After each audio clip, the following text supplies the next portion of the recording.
So, my wife and I decided that we're going to eliminate the word busy from our vocabulary because we realized that we've answered so many questions with that word for years and years. Like, how was your weekend? Oh, it was busy.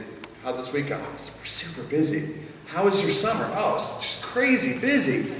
And it loses its currency. It doesn't mean anything anymore. It's just we've decided just to call it life. That's just how we live. We like to be busy.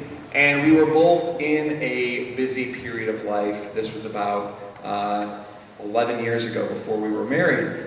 And it was so busy, and it was the wrong kind of busy doing the wrong kinds of things, working too much, commuting too much, stuck in traffic in Chicago too much. And we decided we need a break, we need to get away and get some perspective. We're going to Ecuador. We're teaching English in Ecuador, which we did for about a year.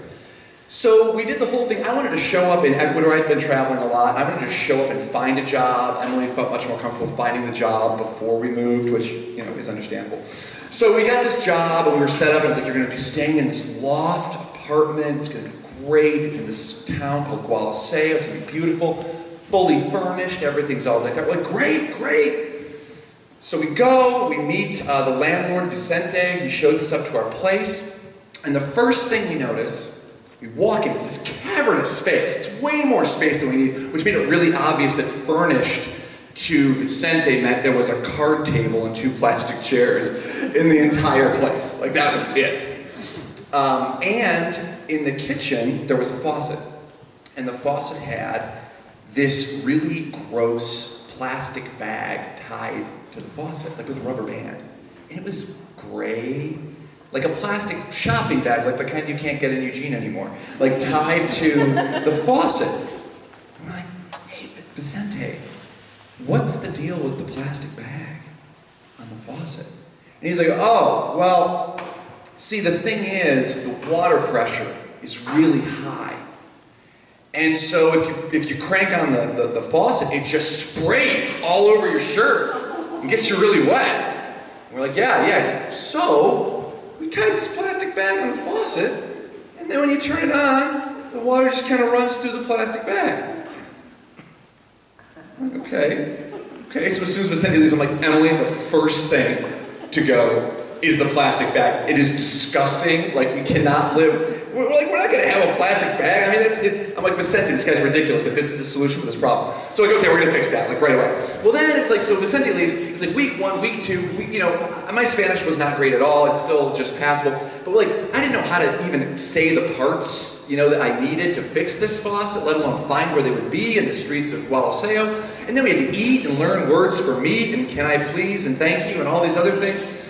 And then we were teachers, so then the students show up, and the students are coming in, and now we're learning our curriculum, and we're like getting in with our students, and we're teaching our students, and all this is going on. And then we kind of find our rhythm. Like, we're really feeling pretty good. It's about 2 to 3 months in. We kind of find our spot. We're doing well. And then it was Carnival. And Carnival in Gualaceo is awesome.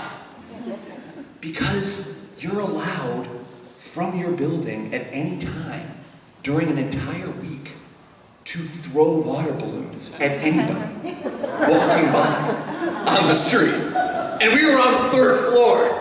It was awesome. Me and my roommate Emily hated it, but me and this roommate Kyle, we were up there every day throwing water balloons, dumping buckets of water. It was amazing, running back and forth. We went through 1,000+ water balloons in a period of a week. We had a ride. We couldn't leave the house because we were getting annihilated by everybody. We were like the 3 gringos in town. Like, they would wait. I had homework assignments like popped out of my glasses broke twice because I had to run like a criminal down the streets just to get away from the water balloons. Anyway, so that's going on. It's great. And then it's like, we're hanging out. We're going out to dinner. And then it's month 9. And the new people who are going to take our jobs, they walk in.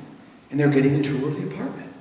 They walk in. And they're like, oh, this is nice. We have a dresser now. We're like, yeah, none of that was there.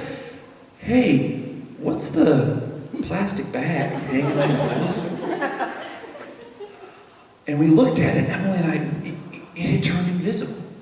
We'd stopped seeing it. We'd been there so long, we'd stopped seeing it. And when we came back from the trip, we noticed there were a lot of things that we'd stopped seeing about our lives. Because when you have those new eyes, those beginner's eyes, you see things differently. So this is an argument for perspective. for walking away, for coming back, and for seeing the plastic bags.